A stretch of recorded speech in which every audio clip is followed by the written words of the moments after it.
Werden as a verb, we know how to conjugate it.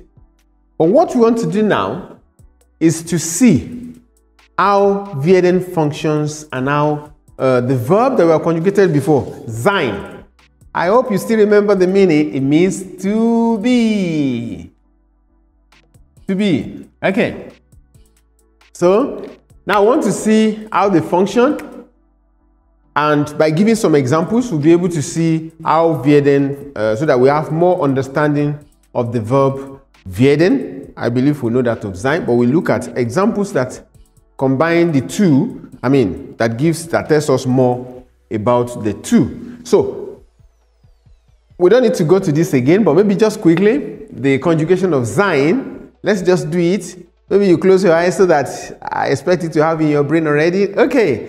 Ich bin, say it with me, du bist, ist, sie ist, es ist, wir sind, ihr seid, sie sind, sie sind. Okay. Very good. Okay, so that is the conjugation of sein, and that of werden, we just did that.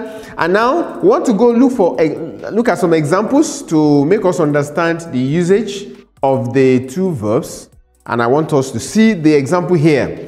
Ich bin 20 Jahre alt. Of course, you know this is the conjugation of sein. Ich bin 20 Jahre alt. The meaning of that is I am 20 years old. Ich bin 20 Jahre alt. You can say it after me. Ich bin 20 Jahre alt. Good. Now we come to this one where werden is used, and where we have an example here. Im August werde ich 21 Jahre. Im August werde ich 21 Jahre. Now, here we see that the usage of sein is showing completeness, while the usage of werden is still open. Here, this person is 20 years old, we use sein, but then in August, it's going to be 21 years old. It's going to become 21 years old. So it's not yet 21, but it's going to be 21 years old. Okay, the same thing. Ich bin 20 Jahre alt, and then morgen, tomorrow, werde ich 21 Jahre. Maybe he has his birthday tomorrow. And then the next one, nächstes Jahr werde ich 21 Jahre. Of course, the first sentence, ich bin, complete. I am, complete. Nächstes Jahr, it's not yet completed yet. Morgen werde ich.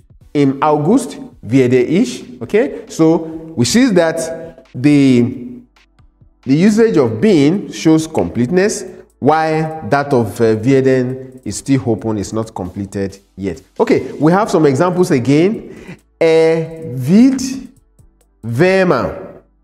I prefer we change that to S. Es wird wärmer. Es wird wärmer, and that simply means it is getting warmer. It is getting warmer. Es wird kälter is getting cold. It is going in that process. It's still a process. It's getting cold. Okay, and then we have sie wird alt. It's getting old. Sie wird arm. It's getting poor. It's getting poor. Es ist kalt. That is, there's a completeness there. It is cold. But then, es wird kalt. It's getting cold. Yeah. Es ist kalt. And then, es wird kalt. It's getting cold. Okay. With that, we can see how the two verbs are used.